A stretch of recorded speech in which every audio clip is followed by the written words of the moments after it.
Ce laboratoire a pour but de synthétiser le bromure de terre butyle par une réaction de substitution nucléophile, de purifier par distillation et de se familiariser avec des techniques d'identification de groupements fonctionnels. Dans un premier temps, vous allez effectuer la synthèse du bromure de terre butyle par une réaction de substitution nucléophile. Vous aurez à votre disposition une ampoule à décanter où se déroulera la réaction, un Erlenmeyer, un cylindre, les réactifs, le terbutanol et l'acide bromhydrique, du carbonate de sodium, du sulfate de magnésium, de la glace. Nous allons d'abord préparer la solution de carbonate de sodium. Transvasez 5 g de carbonate de sodium dans un Erlenmeyer de 250 ml. Versez-y 95 ml d'eau distillée. Agitez manuellement la solution à température ambiante jusqu'à dissolution complète du sel dans l'eau.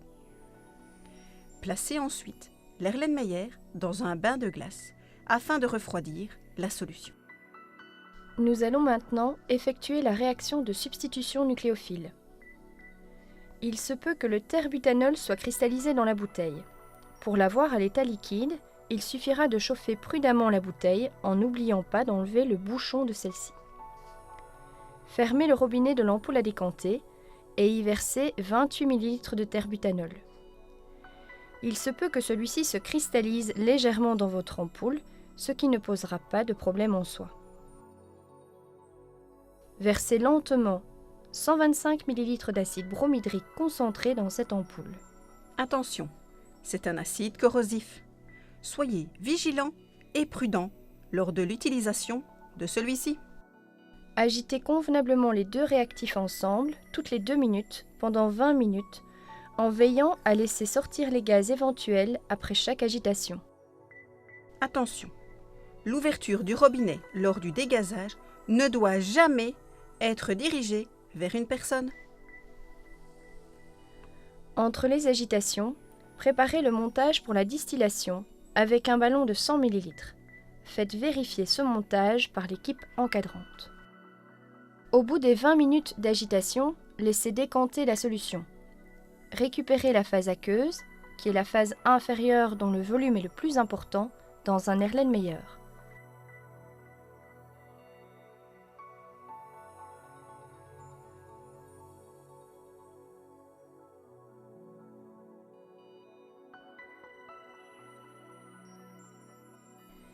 Lavez la phase organique, qui elle est restée dans l'ampoule à décanter, avec la solution de carbonate de sodium refroidie à 0 degré.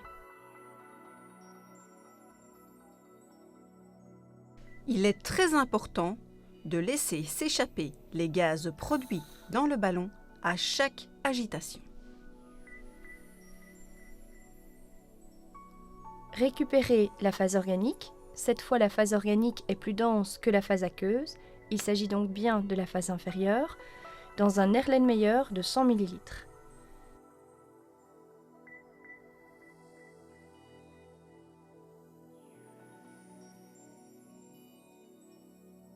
Ajoutez du sulfate de magnésium pour retirer l'eau résiduelle.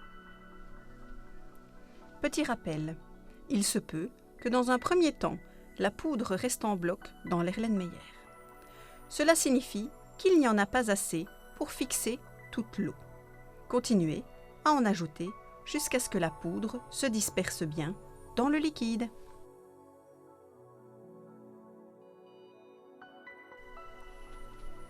Filtrez ce mélange sur laine de verre dans un ballon de 100 ml préalablement taré.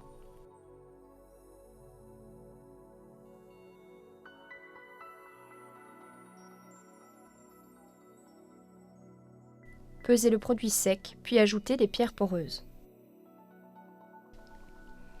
Nous allons maintenant passer à la purification du produit, en effectuant une distillation avec colonne de Vigreux.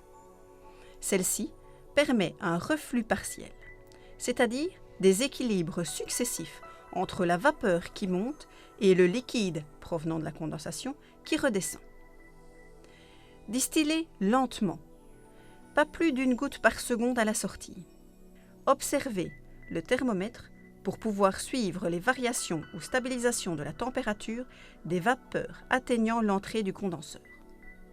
On vous demande de collecter des fractions entre 69 et 75 degrés Celsius dans un ballon poire de 50 ml propre, sec et taré. Attention, vous devez prendre note de la température du début du prélèvement et celle de la fin du prélèvement, c'est-à-dire juste avant que l'on arrête la distillation. Le reste de la solution sera laissé en tant que résidu dans le ballon de distillation. N'oubliez pas de noter la pression atmosphérique du jour à lire sur le baromètre du laboratoire. Pesez votre produit et calculez le rendement de la réaction. Dans un second temps, vous allez vous familiariser avec des techniques d'identification de groupements fonctionnels. 3 tests vous sont proposés. Commençons par le test de Lucas. Le réactif de Lucas est une solution de chlorure de zinc et d'acide chlorhydrique. Il réagit sur les alcools avec formation d'un dérivé chloré insoluble dans l'eau. Le test est donc positif lorsqu'il y a apparition d'un précipité. Cette réaction doit se faire sous hotte. Dans 3 tubes à essai, introduisez approximativement 2 ml du réactif de Lucas. Ajoutez 4 gouttes du produit à analyser, le terbutanol, dans un premier temps. Fermez immédiatement le tube avec un bouchon en liège et agitez vigoureusement pendant 15 secondes.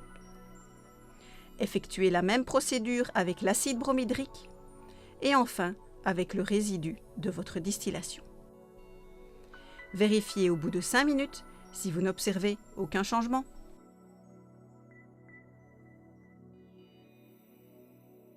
Ensuite, faisons le test de Beilstein. Celui-ci consiste à pyrolyser le composé organique dans une flamme en présence de cuivre métallique. Si le composé organique est étalogéné, il se forme dans la flamme un peu d'halogénure de cuivre qui colore la flamme en vert. Le test est dans ce cas positif. Comment procéder ? Bien chauffer le fil de cuivre dans la flamme du bec bunzen en le tenant avec une pince en bois jusqu'à ce que la flamme ait le même aspect que lorsqu'on n'y met pas le fil de cuivre. Ceci a pour but de débarrasser le cuivre de souillures éventuelles pouvant provenir d'essais antérieurs. Faites attention, vérifiez bien que lorsque le bunzen est allumé, qu'il n'y ait pas de solvant à proximité. Laissez refroidir le fil de cuivre, puis y déposer à l'aide d'une pipette quelques gouttes de terbutanol. Il ne faut pas que celui-ci s'évapore. Remettre la partie mouillée du fil dans la flamme et l'y laisser quelques instants. Effectuer cette même procédure avec l'acide bromhydrique. On doit observer une belle coloration verte de la flamme lors de la présence d'un dérivé halogéné. Faites de même avec le résidu et le distillat. N'oubliez pas de nettoyer le fil par chauffage jusqu'à ce que la coloration verte éventuelle ait totalement disparu. Notez vos observations.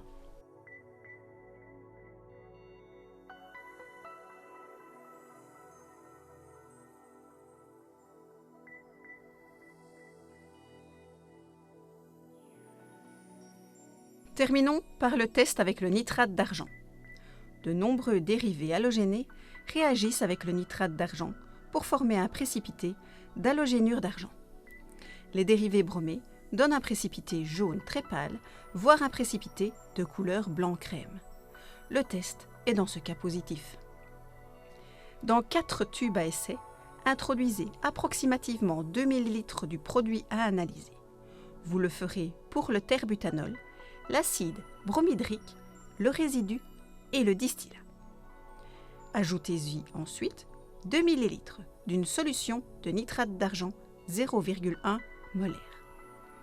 N'hésitez pas à mélanger pour bien visualiser votre solution. Observez